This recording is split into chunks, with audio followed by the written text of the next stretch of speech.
अभी तक अपन सब इस रक्षाबंधन पर्व को उपसर्ग निवारण दिवस के रूप में मनाते आए। जिन 700 मुनिराजों के ऊपर घोर उपसर्ग हुआ और मात्र एक मंत्री के मान कषाय में आने के कारण हुआ। उसने 7 दिन के लिए राजा से राज्य मांगा वर में, और बदले में क्या क्या हुआ आपको सब ये कथा जयमाला के रूप में सामने आई गई है और पहले कई लोग सुनी होगी। तो उस बलि मंत्री या बलि राजा जो कहें 7 दिन के लिए राज्य पाकर के अपना षड्यंत्र और साम्राज्य ये दोनों ही 700 मुनिराजों के ऊपर उपसर्ग करके वो दिखाना चाहता। अकंपनाचार आदि 700 मुनिराज तो ये भीषण उपसर्ग सही ही समता को उदाहरण करके, और वो भी ऐसा उपसर्ग जिसमें प्राणवायु लेना ही मुश्किल हो जाए।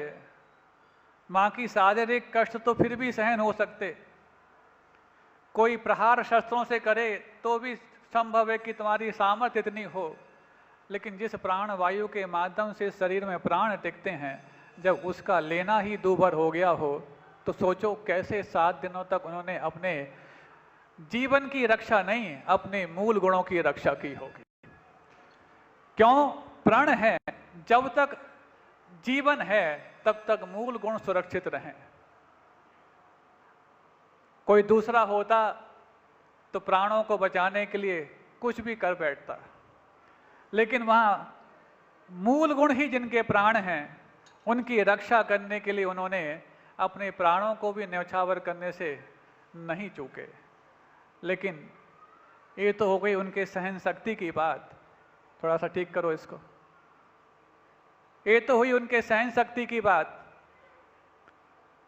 लेकिन जिन पर उपसर्ग भी नहीं आया, जिनकी विशुद्धि इतनी बड़ी कि उस विशुद्धि के माध्यम से विक्रिया रिद्धि उनको उत्पन्न हो गई, और ऐसे में विशुद्धि के बगैर वो रिद्धियां हो नहीं सकती, और रिद्धियां होने के बावजूद भी इतनी आत्मसिद्धि कि ये बुद्धि नहीं गई कि मुझे रिद्धियां हो गई। ऐसे विष्णु कुमार मुनिराज पता नहीं कितने महीनों से वर्षों से उनके आत्मा की ऐसे क्षयोक्षम भाव हुए होंगे कि उनको रिद्धियां प्रकट हो गई, लेकिन उनको ज्ञान नहीं। हमारे पास कोई छोटी सी उपलब्धि होती है तो पहले ही दिन तो क्या, पहले ही मिनट से हम उसको इश्तिहार देना शुरू कर देते हैं कि हमारे पास ये है, हमारे पास वो है। तो जो विक्रिया रिद्धि हो जाए जिनके पास, उनको स्वयं भान ना हो, ऐसी कौन सी चमत्कारिक उनके अंदर वो अप्रतिम बुद्धि थी कि उसकी ओर वो ध्यान भी नहीं दे रहे थे। लेकिन जैसी ज्ञात हुआ कि साधर्मियों पर उपसर्ग आया है, साधर्मियों पर उपसर्ग आया, तो वो अपनी विक्रिया रिद्धि को जितना याद किए कोई बड़ी बात नहीं, लेकिन अपने कर्तव्य बुद्धि को इतने जल्दी याद किए कि अपनी सारी उपलब्धियां और रिद्धियां जिस इस तपोधन से प्राप्त होती हैं, इस मोक्ष मार्ग में आरूढ़ होने के प्राप्त होती हैं, इन मूल गुणों को प्राप्त करने के बाद प्राप्त होती हैं, उन मूल गुणों की भी बात नहीं सोची। सिर्फ मात्र साधियों के और साधर्मियों के मूल गुण सुरक्षित रह जाएं, इसके लिए उन्होंने अपने जीवन भर की कमाई हुई पूंजी को भी दांव पे लगा दिया। आप लोग सुन रहे हैं? तुम लोग की पूंजी दांव पे लगने की बात आए तो शायद तुम कुछ भी कॉम्प्रोमाइज कर जाओ, लेकिन जो पूंजी दांव पे लगाने जा रहे हैं उन्होंने, अरे मैं तो अकेला हूं, मेरे जैसे मूल गुण इन 700 में हैं, मेरे जैसे महाव्रत इन 700 में हैं, यदि मुझे थोड़ा बहुत इसमें उस रिद्धि का प्रयोग करना भी पड़े, और पक्की बात है रिद्धियां प्रकट होना ये तो उनके तपस्या के बलबूते होता है, लेकिन रिद्धियों का प्रयोग करना कभी उनके मन में नहीं आता। क्यों? एक तरह से ये भी परिग्रह जैसी हैं, इनका मैं प्रयोग करूंगा तो मेरे लिए प्रायश्चित लेना पड़ेगा, ये भान उनके मन में है। तब को भी ध्यान ना दे करके प्रायश्चित जितना कठोर मिल जाए ले लूंगा, लेकिन इन पर जो कठोर उपसर्ग आया है उसको मैं दूर करके रहूंगा। ऐसी जब साधर्मी के प्रति वात्सल्य भाव उनके प्रति प्रकट हुआ, तब जाकर के विष्णु कुमार महाराज के द्वारा उपसर्ग दूर होने के कारण आज रक्षाबंधन पर्व प्रसिद्ध हुआ। क्योंकि 700 मुनिराजों पर उपसर्ग आया, यदि उनके कारण ही प्रसिद्ध हुआ होता तो पूरा सप्ताह हम मनाते, लेकिन हमने तो मात्र एक दिन मनाने का विचार किया। क्यों? उन्होंने सहन किया इसलिए नहीं, इन्होंने उनके सहन किए हुए उपसर्ग को दूर करने का कर्तव्य वहन किया। इस कारण से रक्षाबंधन पर्व को हमने आज, उन्होंने तो कर्मों का पहाड़ अपने माथे पर उठा के रखा था, आज आप सबने उनको याद करके श्रीफलों का पर्वत तैयार कर दिया और अपने उत्साह को उजागर कर दिया। कई लोग कह रहे थे, बोले महाराज इतना बड़ा है, कैसे क्या होगा, टाल में चलो। हमने कहा हो, पहले तो अभी हाल की बात करते हैं, फिर हम टाल की बात करेंगे। क्योंकि वहां मनाने सिर्फ धरती के लोग नहीं आएंगे, आज तो रक्षाबंधन मनाने स्वर्गों के लोग भी आ पड़े हैं। इसलिए उनको तुम्हारा निर्मल सदन कैसा है इसका परिचय कराने के लिए ये कार्यक्रम आज यहीं रखा। अब बताओ, यदि वहां रखा होता तो क्या हाल हुआ होता? सुन रहे हो? हाँ, वहां पर तुम श्रीफल नहीं उठा रहे होते, स्लिप हो रहे होते तो एक दूसरे को उठा रहे होते। हाँ, कि उठाओ इनको, श्रीफल तो बाद में देखेंगे। गुरुओं की बात पहले समझ में नहीं आती, वो तो जब उनके संकेत और उनके संदेश में क्या छुपा होता है वो उपदेश में समझ में आए या ना आए, लेकिन जब भीतर का परिवेश हो जाता है तब समझ में आता है कि देशना लब्धि के लिए भी कारण बनती है, तो देशना सिद्धि के लिए भी कारण बनती है। महाराज दोपहर में कर लो, दोपहर में कर लो। हमने कहा हो, प्रहर तो 8 होते हैं, लेकिन तुम अपने 8 यामों को सुबह सुबह कर लो, क्योंकि इनके लिए दूसरे त्योहार भी दिन में मनाने के लिए हैं। ये वाकई में भाई बहन का त्योहार नहीं, ये भाईचारे का त्योहार है, विश्व बंधुत्व का त्योहार है। क्योंकि आज विष्णु कुमार मुनिराज ने अपने बंधुत्व धर्म को नहीं निभाया होता तो बताओ ये रक्षा भी बंधन में पड़ गई होती और बंधन की रक्षा करना भी बहुत मुश्किल हो गया होता। अब पूछना चाहते हैं, ये रक्षा बंधन है, रक्षा का बंधन है कि बंधन से रक्षा है? रक्षा के लिए बंधन स्वीकार किया है कि बंधन से रक्षा की है? बंधन से रक्षा की कुछ लोग बोल रहे, और कुछ लोग बोल रहे कि रक्षा से लिए बंधन। इनमें दोनों अर्थ हैं। उन 700 मुनिराजों के ऊपर जो उपसर्ग का बंधन था उसकी तो रक्षा हुई, लेकिन आज हम रक्षा के लिए कुछ बंधन को स्वीकार करेंगे, तब जाकर के उस वात्सल्य पर्व को हमारे जीवन में भी कुछ स्थान है ये साबित कर पाएंगे। कुछ रक्षा के लिए बंधन स्वीकार करना पड़ेगा कि हम भी अपने साधर्म की रक्षा करेंगे। अक्सर भाई बहन को राखी, बहन भाई को राखी बांध देती और भाई भी नजरें चुराते घूमते। आज के समय पता नहीं कितनी बहनें बन जाएंगी और कितनी राखी बांध देंगी और कितनी हमारी जेब ढीली हो जाएगी। सुन रहे हो? ये भाईचारा नहीं, ये भाईचारा नहीं कि चारे जैसा भाई को लूट लिया जाए।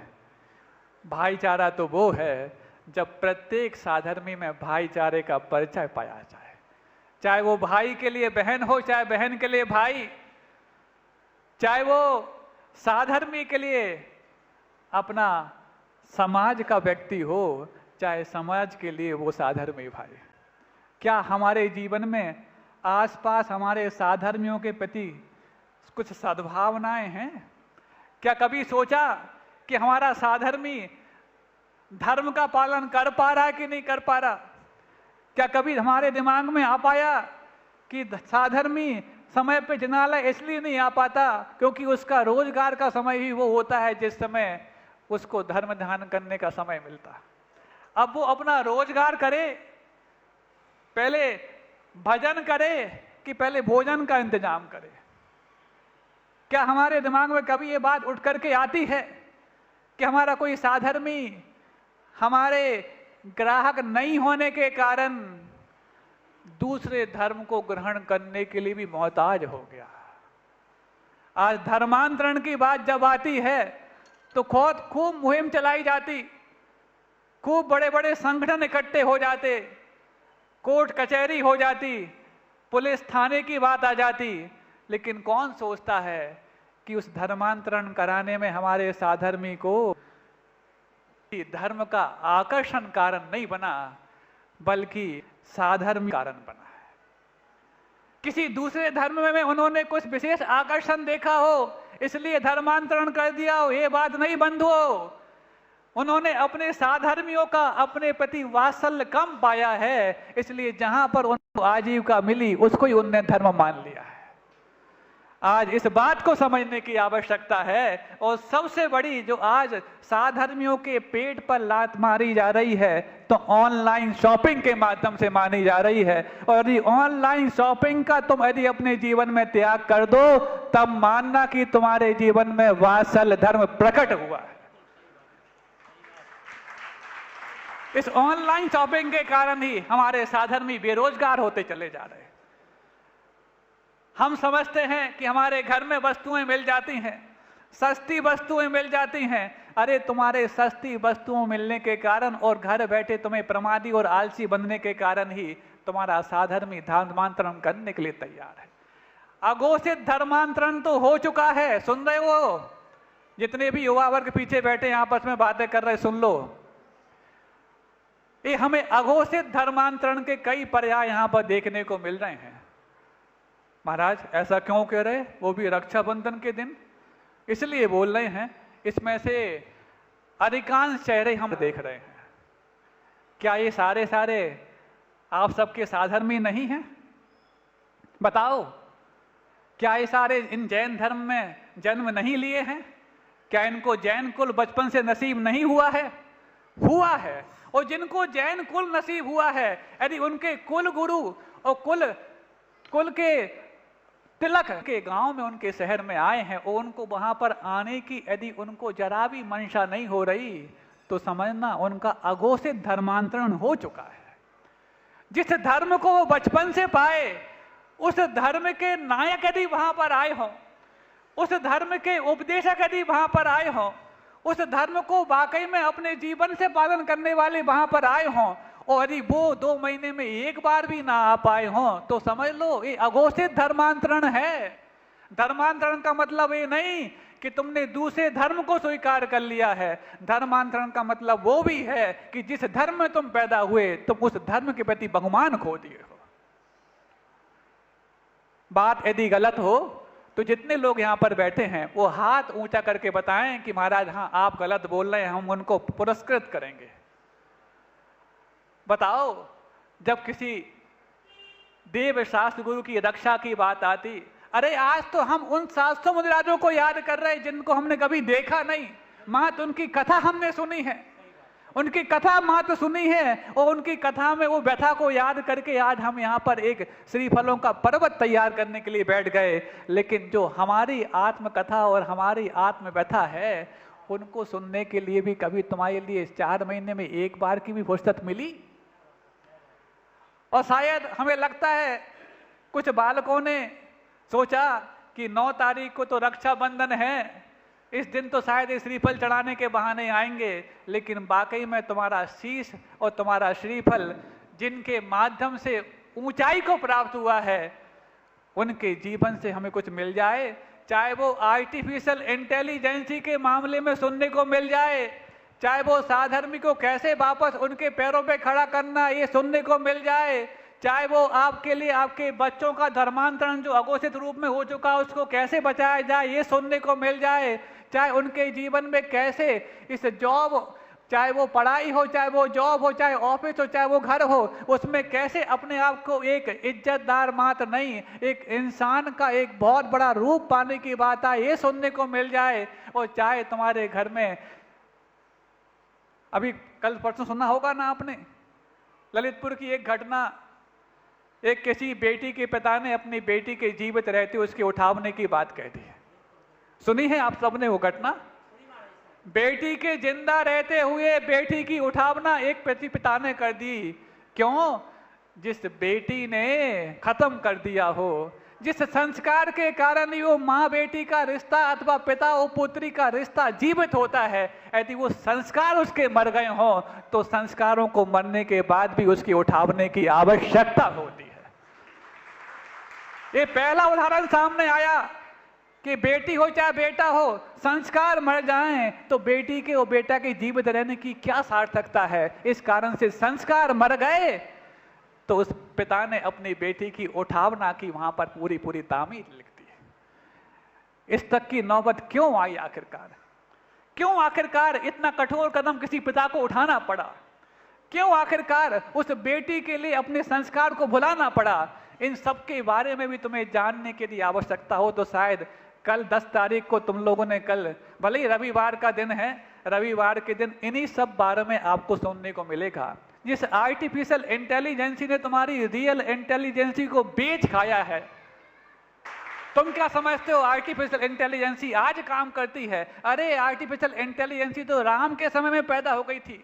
आज जो आर्टिफिशियल इंटेलिजेंसी जो सीसीटीवी कैमरे के रूप में जो आपकी लगी रहती है और जो सीसीटीवी कैमरे 24 घंटे तुम्हारी सारे मूवमेंट को रिकॉर्ड करते हैं और उनका जो डेटा स्टोर करने की क्षमता जब दम तोड़ देती है तो कुछ ऐसे इंस्ट्रूमेंट आए कि जब कोई मूवमेंट होगा उतना ही बार वो स्टोर करेगा, बाकी वो रिड्यूस कर देगा। तो ये तो मूवमेंट करने पर स्टोर करने की क्षमता आर्टिफिशियल इंटेलिजेंसी के रूप में लक्ष्मण के पास पैदा हो गई थी। जब लक्ष्मण राम की सेवा के लिए वनवास में थे तो लक्ष्मण के पास अपने गुरु से एक ऐसी विद्या प्राप्त हुई थी कि वो आंख खोल करके सो सकते थे। सुन रहे हो? तुम तो आंख बंद करके भी अपनी ही दुनिया में जागते रहते होगे, वो आंख खोल करके सोने की विद्या उनको प्राप्त हो गई थी। क्योंकि 24 घंटे उनको जागना है, अपने भाई की और भाभी की वनवास में रक्षा करना है, तो उनको एक ऐसी विद्या प्राप्त हुई थी कि वो आंख खोल करके पहरेदारी करते थे और सोते रहते थे। तो महाराज आंख खोल के पहरेदारी करें, वो सो जाएं और इस बीच में कोई यदि दुश्मन आके कुछ कर जाए तो यही तो उनके पास क्षमता थी। आंख खुली है, कोई भी मूवमेंट वहां पर हो तो वो आंख भी खुल जाती थी और अंदर से वो जागृत भी हो जाते थे और अपने शस्त्रों को लेके वो तैनात हो जाते थे। इसका मतलब आर्टिफिशियल इंटेलिजेंसी आज मात्र पैदा नहीं हुई, ये मुंशीवत नाथ भगवान के काल में राजा राम के समय पैदा हो गई थी। तुम समझते हो कि तुम आज एडवांस हो गए। आज भारत को जितना गुलाम बनाने के लिए श्रेय आज के नवयुवकों को जाता है और जितना भारत एडवांस पहले था उन पूर्वजों को जाता है, उतना हमें लगता किसी और को नहीं जाता। मेडिकल साइंस हो, चाहे वो इंजीनियरिंग हो, चाहे कुछ और हो, जितना एडवांस वो 18वीं शताब्दी के पहले था उतना 18वीं शताब्दी के बाद तो उसने दम तोड़ी है। इस सब के प्रमाण को सुनने के लिए भी तुम्हें कल आना पड़ेगा। समय पर्याप्त हो गया। अहिंसा परमो धर्म की